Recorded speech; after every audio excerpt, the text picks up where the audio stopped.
Boa noite, agora que eu estou ao vivo, sou Daniela Aragão, pesquisadora de música, cantora, e volto hoje com o programa Afinando a Prosa. Peço desculpas pela não realização da entrevista com o Alfredo Del Penho, tá? A Isabela chegou, eu vou chamá-la. Que chamei ela aqui agora. E oi, Isabela. Olá, tá me ouvindo bem? Prazer. Tô te ouvindo bem. Eu que tenho que policiar, que eu costumo gritar. Quando eu me ouço nas entrevistas, eu falo, meu Deus, por que que eu falei tão alto? A ligação, não sei. Olha, eu tô assim, fiquei encantada, e várias pessoas ficaram encantadas com o trabalho sobre Elis Regina. Fiquei muito impactada. Porque a Elis é uma paixão assim de menina, que eu conheci a mãe dela, Dona Erci, tive materiais, fiz uma exposição, mas eu acho que isso é para a gente falar mais adiante. Não vamos começar do fim, nós vamos começar do começo, né? Tá joia. E você é cantora, compositora, produtora cultural, mestre em ciências sociais, tem aí uma gama de coisas para a gente conversar.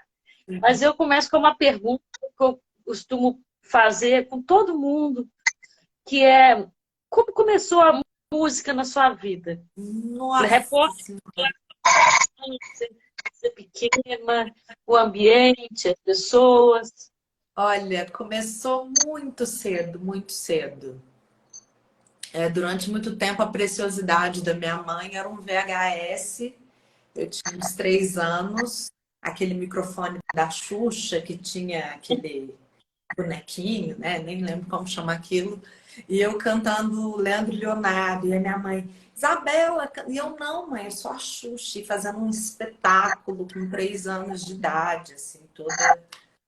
E eu sou de Três Pontas, né? Sul de Minas, e é uma cidade que tem uma aura, né? Acho que por conta do Milton Nascimento, por conta do Wagner Tiso, né? É uma cidade que tem uma felicidade de ter um conservatório municipal. Então eu entrei Ah, com 8 anos de idade numa escola municipal, né? Gratuita, para aprender musicalização, ritmo, piano e flauta. Então começou aí, né? Com 8 anos, eu fui crescendo e paralelamente meu irmão, que por sinal acabou de entrar, o Bruno Moraes, já adolescente, a nossa diferença é um pouco grande, né? De 6 anos e meio, começando as primeiras bandas de rock, ia tocar com os amigos. Então eu tinha 9 anos a primeira vez que eu toquei num bar, acompanhando meu irmão tocando teclado. Então, né? Tô com 35, 9 são 26 anos nos bailes da vida. Então começou bem cedo. e assim, você falou da Xuxa, né? Mas assim, o repertório, né? A tua mãe trazia algum repertório para você? Sim. Você. É engraçado porque eu nasci, a minha socialização foi naquela transição do vinil, cassete para o CD. Então eu peguei muito a época das coletâneas. Então a gente tinha muita coletânea em casa. Então, por exemplo, os primeiros discos da Elis que eu ouvi, na verdade, foram coletâneas, né? Foram pedaços da carreira dela. Fui me aprofundar muito depois, mas com certeza quem me ensinou a cantar, a minha primeira referência foi a Elis Regina nos discos da minha mãe. Tinha, né, meu pai sempre gostou muito de Elton John, tinha Guilherme Arantes, o meu irmão ouvindo rock and roll, Bee Gees também era uma coisa que a gente ouvia muito em casa. Então foi nessa transição, os discos da minha mãe, as coisas, né, evidentemente da adolescência, ali dos anos 90, e, e o que o meu irmão ouvia, né? Eu presto muita atenção no que o meu irmão ouve, né? Então por isso que eu sou essa coisa meio bossa nova e rock and roll. Que bacana, que bacana. Então a Elis apareceu ali, mas ela apareceu fragmentada, né? Não Exatamente. tinha os completos da Elis propriamente para escutar, né? Nem vinil, você chegou a conhecer um vinil dela? Ou... O meu primeiro contato, não. Obviamente, bem mais tarde. Eu também tive a sorte de ter internet muito cedo. Então, eu comecei a achar coisas deles e baixar excertos de vídeos, de shows. Mas era ainda um grande quebra-cabeça, assim. A primeira coisa que eu acho que chegou completa para mim foi o ensaio dela com Fernando Fário, que também não deixa de ser um recorte, quer dizer, no ensaio ela conta um pouquinho da carreira dela até chegar ali, né? Então, por exemplo, a Elis junto do Jairzinho, que é o começo, eu fui conhecer já lá na faculdade, e aí rolou um estranhamento muito grande, né? Porque eu cresci ouvindo a Elis, vamos dizer, a Elis do César, que já tinha uma outra dotação de voz, um outro tipo de repertório. Quando eu encontro a Elis com o Jairzinho, me dá aquela Elis do rádio, daquela voz enorme. Falei, nossa, peraí. E aí, então, na faculdade foi o grande encontro com os álbuns, né? E esse aprofundamento na obra dela. Mas a Comigo coletânea foi. era muito boa. Então, a coletânea me deu uma boa sacada. Sim, eu acho que a coletânea, né?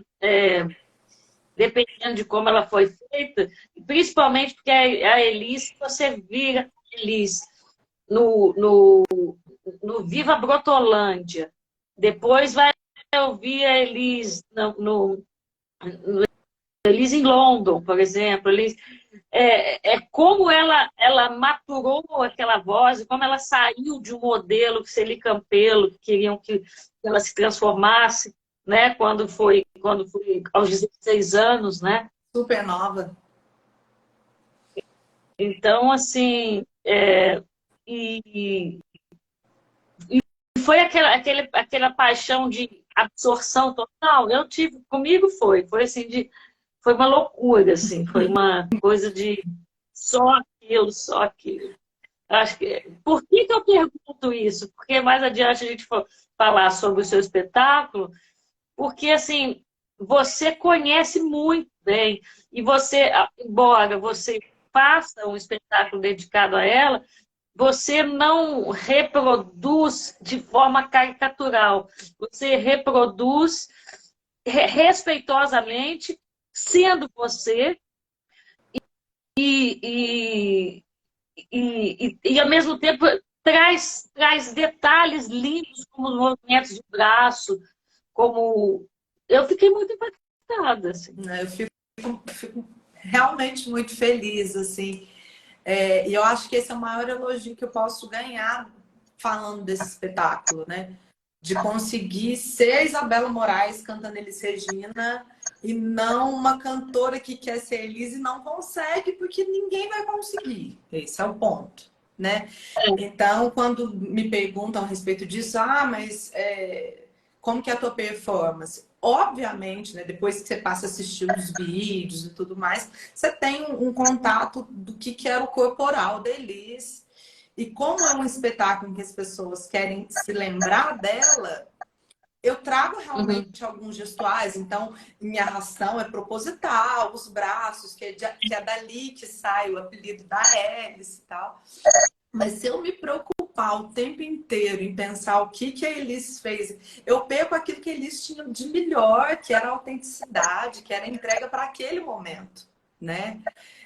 Eu acho que uma coisa que me ajuda muito foi ter, mais do que visto, ter ouvido a Elis. Então, tipo, a emoção da voz dela, da interpretação dela, me veio exatamente pelo ouvir, né? Pelo imaginar como é que é um corpo que exala aquele tipo de voz.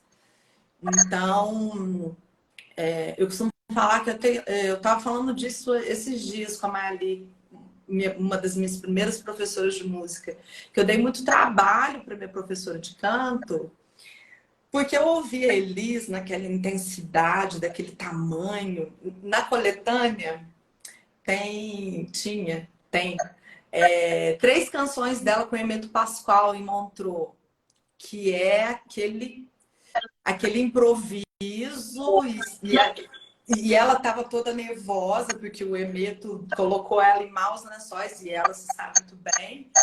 Mas eu só ouvi aquilo. Então, na minha cabeça, aquilo não era um improviso, aquilo era por si só.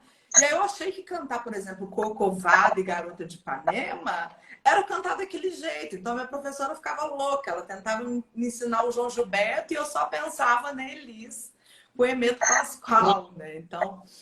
Então, essa coisa de ouvir ela primeiro muito antes de ver, eu acho que me ajuda também a não ficar emulando tanto os gestos de uma maneira caricata, né? Acho que a emoção que ela transmite cantando, isso sempre me impactou, assim, tipo, eu tinha um disco ao vivo também, de 74, e ela chora muito no começo do vídeo, do show. É o show que ela canta, ela abre cantando Como Nossos Pais, aí faz Travessia e depois Morro Velho. Ela morre de chorar nessas duas canções. Eu ficava muito tocada com aquilo. Gente, cantar é isso, cantar é ser tão intenso que você chora em cima do palco. É um pouco por aí que eu fui aprendendo. Mas você também tem uma extensão muito grande de voz. Isso foi trabalhado? Você teve direção?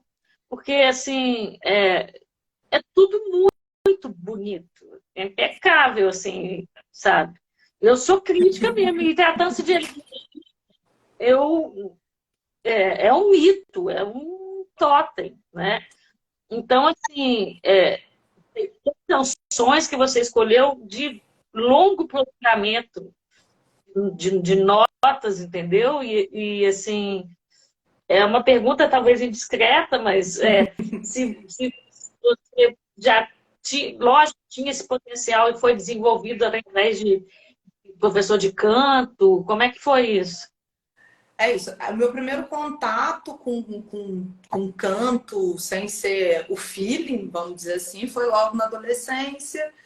Essa professora para quem eu dei muito trabalho.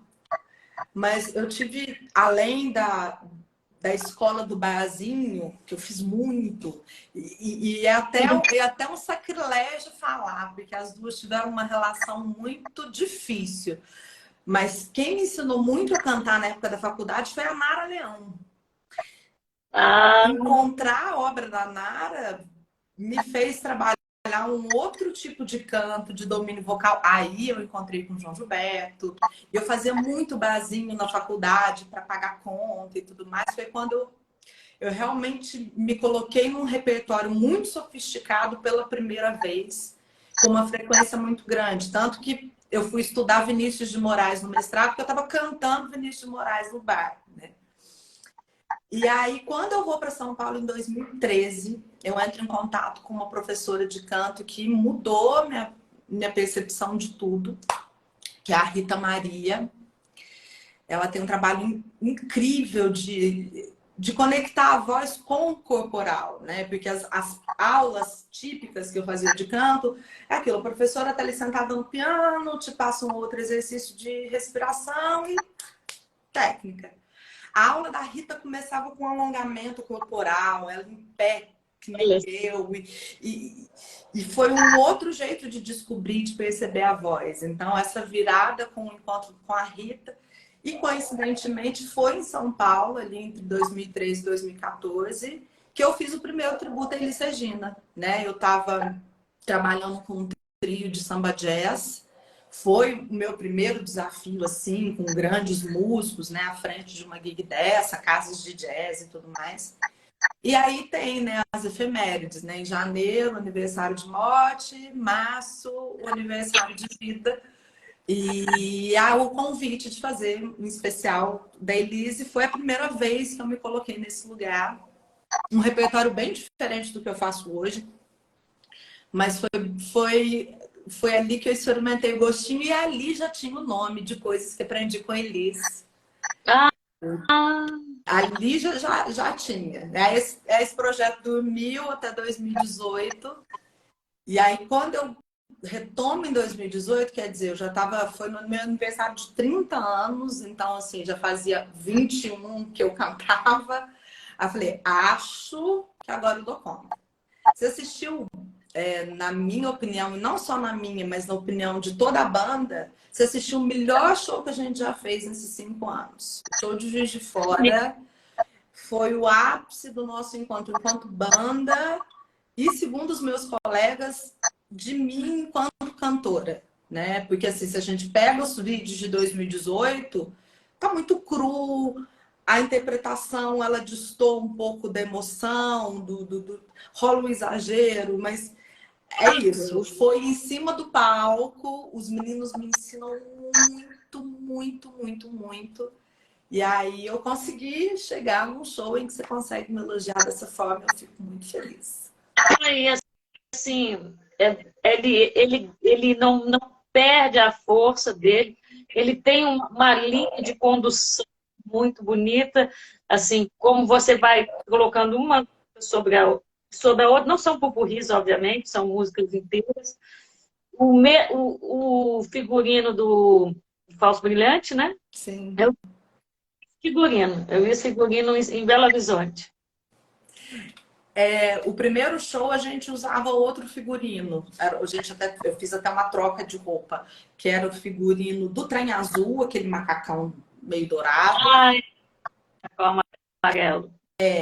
E o figurino de Montreux, a saia vermelha e a blusa roxa. Mas eu ainda tinha cabelo. E aí eu tive um problema de saúde, uma alopecia, eu tive que raspar. E aí quando a gente fez o show, a gente retornou com a turnê agora em junho do ano passado, né, pandemia e tudo mais, a gente retornou para fazer em São Paulo. Eu falei, com esse cabelo raspado, eu acho que eu tenho que achar um figurino da Elis com cabelo raspado. E aí a gente achou de fazer aquele vestido branco, que ficou incrível. Uma costureira incrível daqui de 3 pontas. E aí eu acho que o vestido branco ele é mais pesa menos do que o do trem azul. O trem azul ela já está naquele ápice absoluto, quase flutuante, assim, Sim. de cantar alucinadamente bem, que não é brincadeira, assim, né? Exato. Você falou da condução do show, né? Não sei se você quer entrar um pouco nisso, mas é dificílimo, né? Escolher repertório de uma obra desse tamanho, né? Então é sempre uma luta. Por exemplo, eu estou escutando da produtora barra minha mãe que o show tá enorme, que eu preciso diminuir o show, mas quem falou que a gente consegue escolher o que tirar dali, né? Você achou o show grande? Eu achei, ele é um pouquinho longo. É um pouquinho. Ele é um pouquinho longo. Não é? Mas ele não se perde.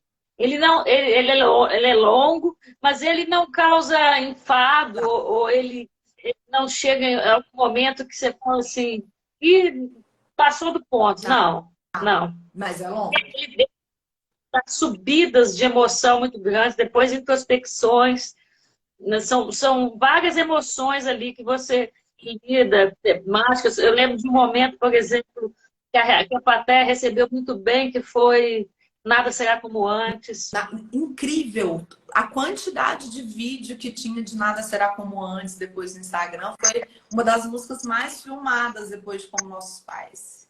Eu fiquei bem... E é uma música recente do repertório, né? Esse repertório de agora, a gente está em turnê através de uma lei de incentivo à cultura, né? Eu sempre gosto de falar isso no show, enfim, as pessoas têm um entendimento muito equivocado do que seja lei de incentivo à cultura, né? E é uma lei de incentivo mineira, patrocinada, né, pelo governo de Minas e pela CEMIG. Eu falei, então, gente, ninguém me pediu, mas eu acho que é interessante a gente, então, trazer Minas Gerais para o show, né? Ela já está, inevitavelmente, porque, enfim, você vai cantar Elis, se você não canta Elis e Milton Nascimento, não tem show. Mas a gente resolveu aprofundar um pouco mais, né? Tanto que faço, né, Ponta de Areia a capela para abrir essa sequência. E aí a gente vai até aquela versão completamente maluca de O Medo de Amar ao Medo de Ser Livre, que Você Ficou escuta a versão do Beto e escuta a versão da Elis, são duas músicas radicalmente diferentes, né? E aí... Eu fiquei realmente chapada, muito bonito. Né? Você está falando, eu vou visualizando, vou lembrando assim de cenas, de momentos, né? O próprio momento da dança da Alice, do Lenny Dale, que você reproduz de uma maneira muito bonita, mas ficar nessa fronteira, que é o mais difícil, que isso é grande do seu trabalho, que é entre homenagear um grande artista, trazer ele com suas características, mas não perder a sua essência enquanto cantora Isabela. Então, assim, isso aí é um trabalho de maestria mesmo. Obrigada. Obrigada mesmo. É exatamente esse o exercício, né? Porque é isso. Se eu tentar entrar por um caminho de ser a Elis, eu não vou ganhar Tá? ninguém. Eu não vou.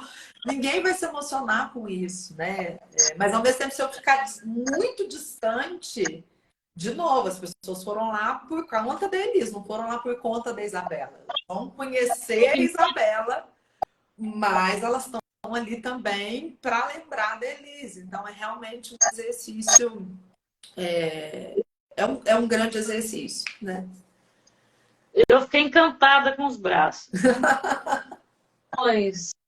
Conclusões, assim, a gente via, e a luz estava muito bonita também, né? Os músicos muito bons, todos os músicos muito integrados.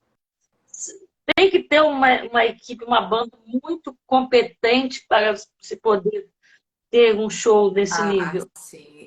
Esse repertório não dá para fazer com qualquer tipo de músico, né? É um repertório muito sofisticado. Os arranjos, né? Majoritariamente do César, né? Então, e os músicos gostam de tocar, é muito legal, né? Porque você tá dando ali olha, vamos tocar só o fino do fino, né? Então, por exemplo, Chovendo na Roseira, do Elis Tom, é uma das canções que, assim, não necessariamente a plateia conhece, aliás, pouquíssima gente conhece, né? De relacionar. Mas toda vez que eu falo de tirá-la do repertório, mas assim, é um chororô geral na banda. E aí, Não tirar. Lindo. É muito lindo. né, então, e esse projeto nasce, né, aí, né, retrospectiva, né? Eu volto para Uhum. Três Pontas em 2016, 2017, eu reencontro o Cleiton Próspero, o pianista, que é um cara que eu admiro desde sempre, é um cantautor incrível. Ele lançou o ano passado o álbum autoral dele, o Cativo, é belíssimo, belíssimo. E eu sempre tive vontade de trabalhar com o Cleiton, ele estava meio que me paquerando também, vendo o trabalho que eu estava fazendo em São Paulo. E aí a gente falou, vamos fazer alguma coisa. E aí eu fiquei com vontade de voltar com o projeto de Elise, chamei, e aí a gente deu início, né, para esse projeto. Então, o meu primeiro parceiro dessa história é o Cleiton, e é com ele, né, a banda vai mudando, né, a gente está para ter algumas mudanças aí na banda, mas eu e o Cleiton estamos carregando. E aí ele foi trazendo os músicos, a gente também chamou o Ismael, que é o outro grande compositor daqui de Três Pontas. E é isso, os meninos me ensinam demais da conta. Que maravilha. E como é que foi essa história de fazer mestrado em ciências sociais com pesquisa voltada para a canção brasileira, que é o que eu faço também? Então, eu estava dando uma espiada, eu vi que você também gosta desse assunto. Bom, apesar da música estar na minha vida desde criança, minha mãe sempre repete essa história. Eu lá com os meus 13 anos, bem burrada, toda vez que o meu irmão ia me chamar para cantar, eu ia e falava assim para minha mãe: eu não vou ganhar minha vida com música, toda mal-humorada. Então, desde sempre, eu sempre tive muitos interesses e achei ciências sociais um barato. Falei, vou fazer esse negócio aí, sem nem noção do que dava para ser fazer ciências sociais. Só achei que era um barato saber aquilo ali. E no meio da graduação, do meio para o fim da graduação, fazendo uma disciplina sobre cultura brasileira, muito interessante. Eu tropecei no mestrado da Daniela Santos, que, por sinal, hoje é uma grande professora na Unicamp. Foi ela que levou os Racionais para a Unicamp e tudo mais. Ela, minha veterana, fez um mestrado sobre os mutantes. Eu li aquilo e falei, socorro, dá para fazer ciências sociais e falar de música, é isso que eu quero para minha vida. E aí, como eu te falei, eu estava num momento de tocar muito Vinícius de Moraes e acabei escolhendo os afro-sambas como tema da minha dissertação. Então, escrevi vários ensaios a respeito dos afro-sambas, né? Desde a questão da relação dos afro-sambas com o nascimento do MPB, como que ele se aproxima da ideologia da época, mas também se distancia, né? Tem as suas características próprias, como que as religiões de matriz afro são apropriadas, enfim, foi um grande mergulho, uma baita dissertação. Acho que por fim eles me aprovaram porque eu escrevi tanto. Ficaram até com dó, falaram assim, vamos aprovar essa menina que ela estudou demais. E foi incrível, porque eu entrei em contato tanto com os estudos culturais, né? A escola inglesa, do marxismo inglês, ao próprio Luiz Tati, com a semiótica da canção, o Zé Miguel Wisnik. E tem uma literatura muito crescente, assim, muito próspera sobre a canção brasileira, interdisciplinar, né? Seja com história, seja com filosofia, seja com sociologia. E foi um meandro muito gostoso de entrar, né? E aí eu misturei, né? Antropologia, linguística, semiótica. O Luiz Tati é o pessoal da USP, né? É bem semioticista, né? O Wisnik já não é tanto assim, é mais Antônio Cândido, mais formação Sim. mesmo, marxista. Não, o som e sentido do Wisnik fez assim na cabeça, né? Então, e aí, querendo ou não, a socióloga não desliga, né? Porque quando eu vou montar o repertório, a socióloga tá ali maquinando o que eu vou cantar, o que eu quero dizer com aquilo tudo, né?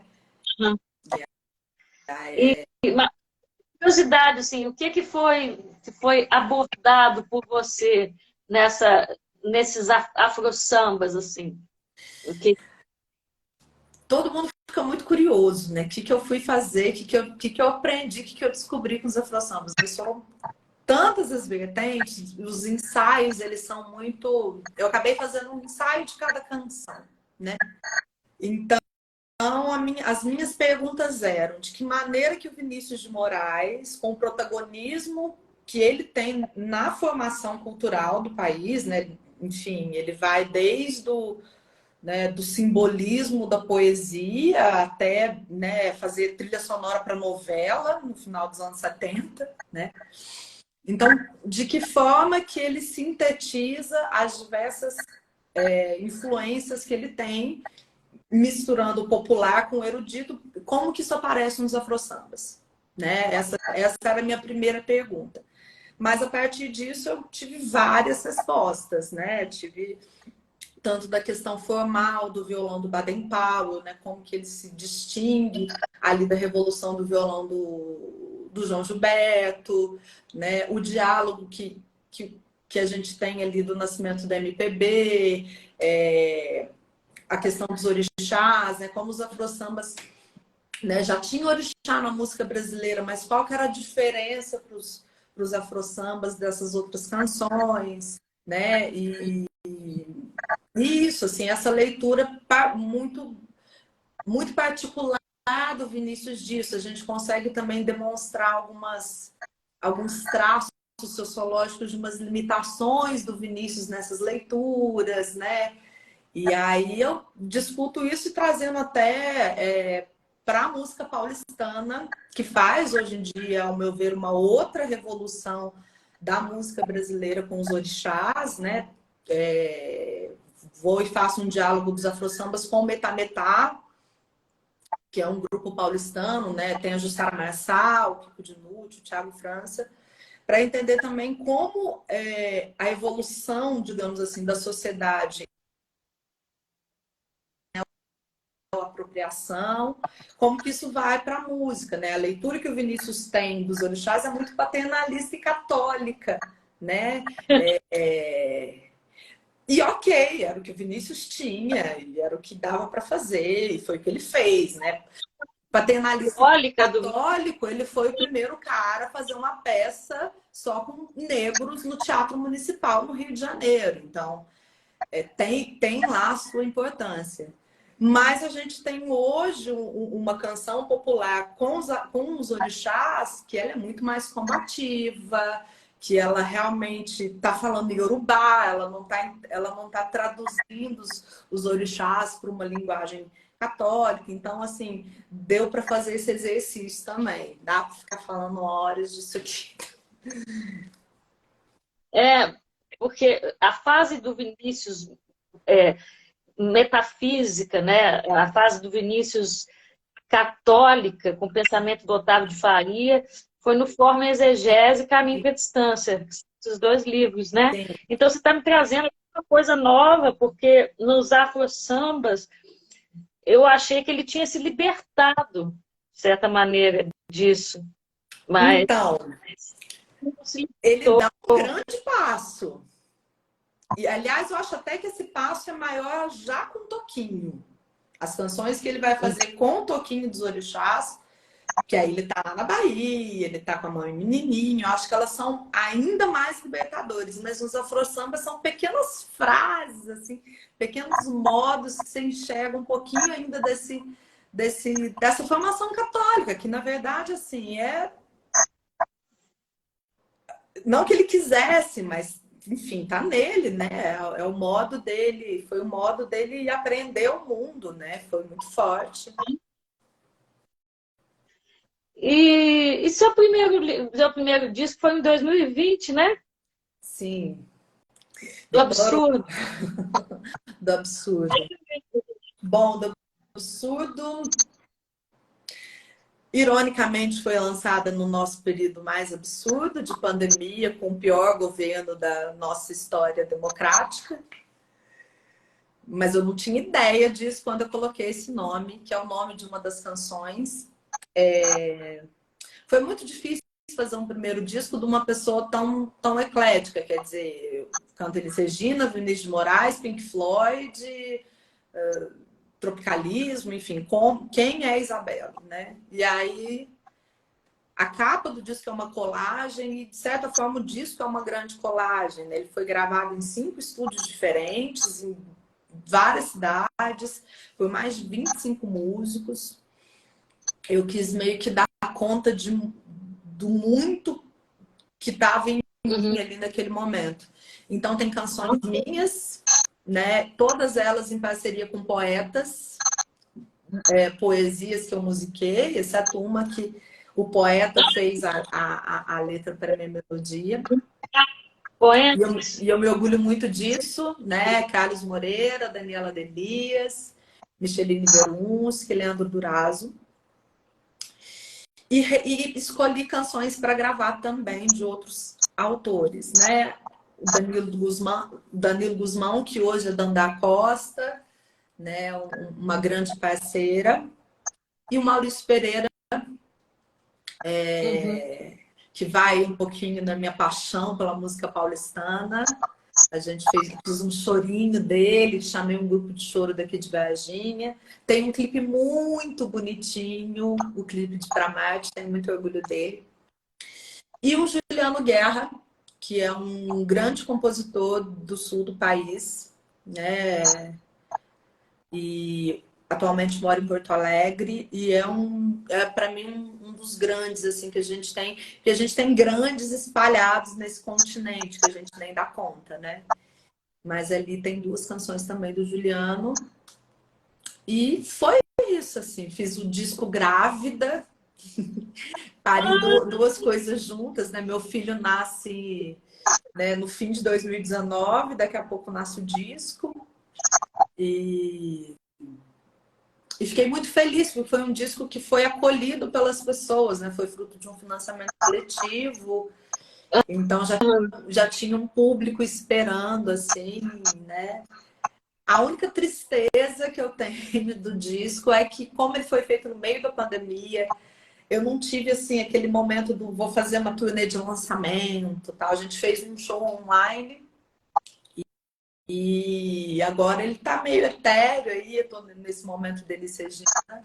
Mas a ideia para o fim do ano, começo do próximo, é fazer o segundo disco. Aí o segundo disco a gente vai ter show de lançamento, vai cantar a música do disco antigo, e aí eu fico feliz de novo. Ele está nas plataformas, o seu Tá nas disco? plataformas do Absurdo, Isabela Moraes, em todas elas. E aí no YouTube, também no meu canal, tem os clipes. São 3 clipes. Por enquanto, esse ano eu devo lançar outros 2. Que é da música tema, do Absurdo. Que inclusive foi feita com participação de uma banda progressiva daqui de Três Pontas incrível, o Compasso Lunar. Então, ela tem um clima progressivo bem interessante. O de Pra Marte, o Chorinho, e Para Sandra e Cauã, que é uma música, parceria minha com a Micheline Verunski, que tem uma história até muito forte. Foi um poema que a Micheline escreveu para a Sandra e Cauã, que foram vítimas de um feminicídio, né? O Cauã é o filho da Sandra, de 10 anos, que foi morto junto com a mãe pelo então namorado dela. Isso foi em Pernambuco, né? O estado de origem da Micheline. E ela faz aquele poema, eu fiquei muito impactada pela história, pelo poema, e ele logo virou música, e aí a gente fez... É uma música que eu já toquei com outras bandas, né? A Marginália tinha uma versão dela de banda, e a gente traz ela pro disco, numa versão bem visceral e bem forte, né? O clipe tenta trazer um pouco dessa questão do feminino e tudo mais. Você toca instrumento, Isabela? Toco. O meu instrumento de verdade é a flauta doce. Foi a única coisa que eu estudei bem de verdade, tem medalha de ouro e tudo mais. Mas se precisar eu toco piano, se precisar eu toco violão. Violão eu aprendi para aprender a me acompanhar em bar, assim, que chega uma hora que você precisa se virar, né? Não dá para cantar sozinho e ficar dependendo dos outros. Só. Mas é isso. É um violão não muito profissional, mas eu consigo me enganar. Com o que você ganhou medalha? Que eu perdi a Tô noção? flauta doce. Flauta doce. O instrumento que eu estudei, que eu sei bem nessa vida é a flauta. O resto eu engano. Piano, violão. É só para... Você passou por conservatório na infância? Sim. Foi no conservatório que eu aprendi piano, teclado, flauta.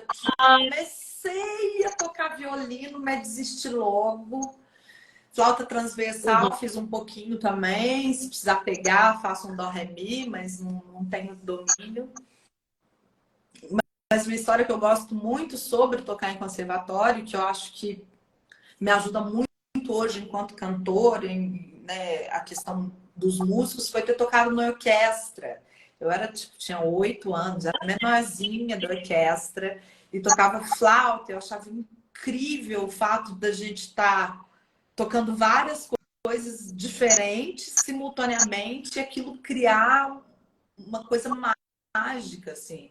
Então, aquilo me marcou muito. Acho que é uma das coisas que foi fundamental, assim, também para o meu entendimento de música, foi ter tido essa experiência, assim, de tocar, né, com muita gente. O Oswaldo tá aqui, tá lembrando. Beijo! um amigo também que estudou comigo, fera na análise musical, Paulo da Costa, tá ouvindo. Muita gente passando, Sim, mas você ter o contato com essa multiplicidade de instrumentos é muito legal. Mesmo que seja meio en passant, que seja um pouco raso, né? Até a escolha do instrumento propriamente dito, né? sim. Só Não, com certeza, para o próprio estudo vocal, né? Para inclusive entender a dinâmica da banda, né? Conhecer esses instrumentos e ter essa vivência faz muita diferença, né? eu também passei pela escola da orquestra de jazz. A sua orquestra era de jazz? Você Não, tá... era uma orquestra experimental, assim, tipo, a gente fazia alguns temas de jazz, mas tinha temas clássicos também. Uhum. Ai, que bacana. E eu sei, está dizendo aqui que você fez parte do Uma Uma. Pink Floyd. Que luxo! E Brasília Pink Floyd. 20 anos da vida, mais da metade da vida cantando Pink Floyd.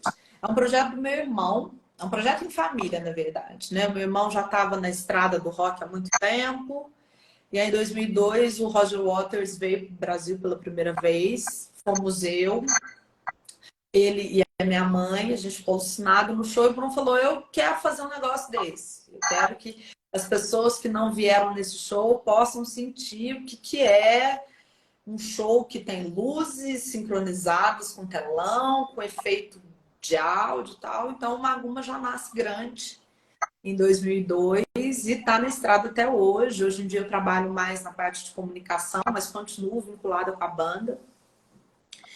E também foi uma grande escola, né? Porque meu irmão, eu tinha 14 anos, ele falou, olha, você vai tocar teclado. Me contou, não me chamou não, você vai tocar teclado. E tem esse solo vocal aqui no Dark Side, você escuta aí que você vai cantar ele também. Então, assim, eu já comecei fazendo aquele The Great Gig in the Sky, tipo, eu falo que Deus me deu mais coragem do que noção, porque hoje em dia eu olho para trás, era muito ruim. Mas eu topei o desafio, né? E aí eu falo que foi ficar bom mesmo esse solo lá para uns 10 anos depois.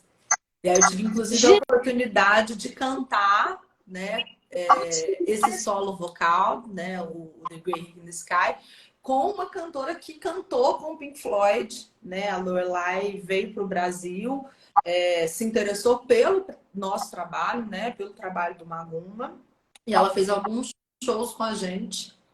E aí eu dividia com ela esse solo vocal, que foi também um dos grandes momentos da minha carreira, com certeza, ter cantado com a Lorelai McBroom esse tema, né, do Pink Floyd. nossa, foi muita experiência que você tem de palco, Por isso que aquela Elis brotou ali, não foi à toa. Porque já tinha feito um percurso internacional. Já tinha história, já. E o O Maguma passou por grandes palcos, né? O Maguma chegou a tocar no Canecão, antes do Canecão, enfim, vira a nos abandonar, mas é isso, assim, um projeto muito familiar, né? Meus pais abraçaram, então, com muito, com muito prejuízo nas costas, a gente fez coisas imensas, chegou a lugares incríveis, né? E hoje em dia o Maguma tá aí. não, o Canecão já tem muito tempo que fechou. Foi, Você a chegou... gente fez Canecão 2007. Nossa, que luxo! Pois é. Que... Foram quantos anos de Pink Floyd? A banda vai fazer agora 21 anos, né? A gente eu tô desde o início, assim. Nos últimos 2, 3 anos, por conta da maternidade, eu me distanciei, mas de vez em quando eu ainda faço uma participação ou outra, mas no palco, efetivamente, 18 anos. É uma É uma vida. Você vida. tem registro disso? Você tem filmagem? No meu Instagram, eu vou colocar nos stories que fica mais fácil de achar. Tem um trecho em que desse meu encontro com a Lorelai, um trechinho do The Great in the Sky com ela, mas tem muita coisa na internet, assim. Nossa! Inclusive, quem for de Belo Horizonte vai ter um grande show do Maguma, dia 11 de março, no antigo Marista Hall, enfim. O Maguma segue firme e forte. E o Ari Barroso? Eu li aqui também que você, o Ari Barroso, nosso querido Ari, da Nossa, o Ari. Ai, gente, cantaria muito bom. Nossa Senhora.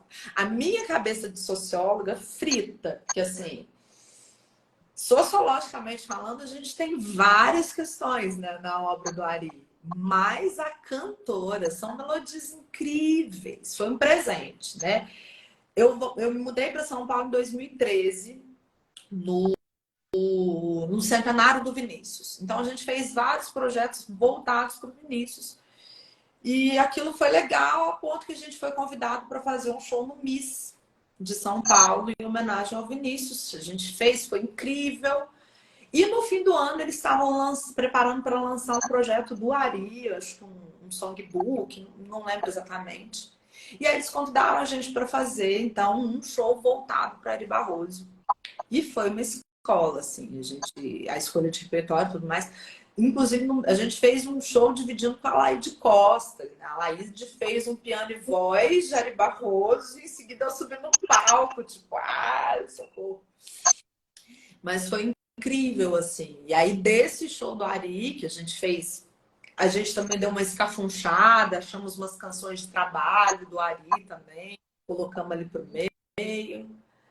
E aí, desse show, eu fiz aquela Aquarela Mudou, para a socióloga ficar feliz. Então, para cada música do Ari, a gente fazia uma outra música de contraponto, de reflexão sociológica, assim. Não foi um show que durou muito, mas... É importante ter o cantor, um intérprete que sabe do que está falando, sabe o que está cantando, né? Você sabe. Então, por isso que a sua cabeça frita, né? Porque ali e não pode modificar, mas os tempos também são outros, a gente tem que relevar com isso. certeza, com certeza. Por exemplo, a gente tem no show, que talvez eu tire, porque o show tá longo, socorro, o Na Batucada da Vida, do Ari.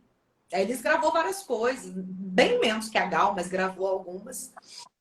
E eu acho Você vai tirar A Batucada da Vida belíssima. E é uma música assim... Aquela letra de fossa é lindíssimo, né? Assim, então, o Ari, ele ensina muito pra gente, justamente, inclusive, do que ele viveu, o que era o Brasil ali do Ari Barroso, né? Certamente você conhece antes um vídeo do Elise Tom. E antes deles chegarem, aí o Tom senta no piano, não, pega o violão e fala assim, Ari Barrosa. Nunca viu isso? É lindo. Aí ele fala, no dia em que apareci no mundo, vai lá embaixo, né? E aí ele dá dica pro César Camargo. Tipo, ó, se liga aqui no Ari Barroso, entendeu? Inclusive, eu gosto muito da versão da Elis, na Batucada da Vida, mas para mim a versão do Tom com a Miúcha é imbatível. Na Batucada da Vida. Assim, o trabalho do Tom com a Miúcha é bonito demais. Eu sou fã. É lindo. Então você não paga, menino. Você está fazendo o que está fazendo agora no momento Elis e a Ari Barroso ou só Elis? Você tem Elis até. O Ari ficou, coitado, ficou lá em 2014. Infelizmente, eu queria muito ter a oportunidade de aprofundar na obra dele de novo. Atualmente é o show da Elis, né? A gente está com essa turnê que vai até junho, né? A gente fez Três Pontas de Juiz de Fora. Semana que vem a gente faz na sexta Belo Horizonte, sábado em Ouro Preto, divulguem. Em abril a gente faz em Poços e junho a gente faz Uberaba e Uberlândia. Então, é a agenda por hora, o grande projeto musical por hora. Eu tô... Ela está Minas, Oi? né? Ela está Minas. A sua agenda, Elis, está Minas, Tá, né? Minas, exatamente. Minas. No fim do ano passado, a gente fez o interior de São Paulo, numa sequência de SESI. Quero muito voltar para São Paulo. São Paulo é minha paixão. Mas, por enquanto, ela está em Minas, né? A gente vai fazer essa questão do projeto da lei de incentivo. Eu tenho que visitar essas cidades para fazer a contrapartida social, que é uma aula de canção popular. Então, até esse primeiro semestre é tudo Elis. Sim. Você vai dar aula de canção popular, curso de canção popular, de canto ou da palavra? Como é que é isso A que você ideia vai é um dar? pouquinho de teoria e prática, tá? Eu vou usar. Eu já dei esse curso antes, mas sem necessariamente voltar muito para eles, né? Que é um percurso de até de sensibilidade estética. Que, por exemplo, a gente não tem noção do impacto do João Gilberto, porque tudo que a gente ouve é pós-João Gilberto. Então, eu trago esse exercício de pensar na voz na época do rádio, da impostação, a necessidade de se cantar impostado por conta da limitação técnica. Então, trago toda essa reflexão sociológica da voz até chegar no impacto do João Gilberto, da Elisete cantando Chega de Saudade, e ele cantando Chega de Saudade. Trago um pouco disso e tento fazer um experimento vocal ali no fim da aula com os presentes para a gente também ter uma vivência prática. Esse curso que eu vou fazer vai ser um pouquinho isso, mas eu vou explorar o repertório da Elis, né? O repertório que eu trago no show. Eu ainda estou terminando de formatar, vou estar de volta em Juiz de Fora, inclusive, para fazer essa aula. Vamos me particular. Então, menina, você me ajuda, inclusive, a ver onde, quando e como. Agora eu estou nesse processo de entrar em contato com as cidades, né? Ver como que é a melhor forma de realizar isso, né, nas cidades. Ah, vamos trocar umas ideias aí. Às vezes porque eu conheço, por exemplo, o diretor do teatro, Tá, daquele teatro, entendeu? tá, Só que não sei se eles têm um projeto que eles usam só o palco para tá. apresentação. Fica assim, coisa igual teatro de arena. E aí a pessoa assiste e tal, mas talvez ele possa dar alguma sugestão. E as coisas são muito ligadas à universidade aqui, né? Porque Então, aquele teatro pertence à universidade. sim. São bens agregáveis ali. A gente vai conversar. Sim, a gente se fala. Eu pensei também de tentar entrar em contato com algum instituto de música, alguma coisa, mas a gente se fala assim que eu quero. No primeiro momento, a gente pensou em entrar em contato com as secretarias de educação, mas elas não têm uma abertura bacana para isso. Eu amo falar, eu já dei aula no ensino médio, eu amava falar de canção para garotada, mas é muito difícil assim ter essa abertura. Muito, muito difícil. Mas Querida, nossa senhora, eu só tenho que te agradecer.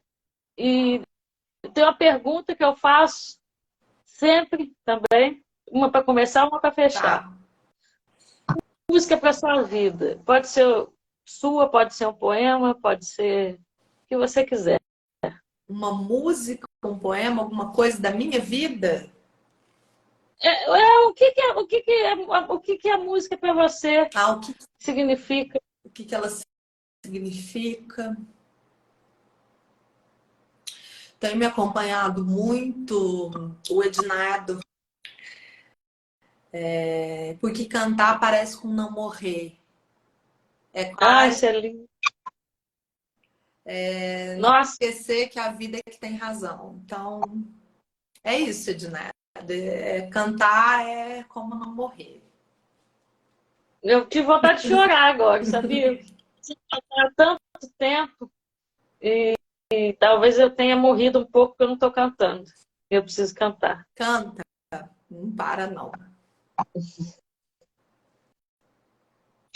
Muito obrigada, viu, querida? Eu que agradeço, Daniela. É um presente ter alguém que ouve a gente, que enxerga o nosso trabalho e que traz isso à luz, assim. Muito obrigada de coração, viu? Esse bate-papo foi muito importante para mim. Muito bonito e comovente. Comovente, eu digo a palavra. Eu chorei várias vezes ali naquele espetáculo.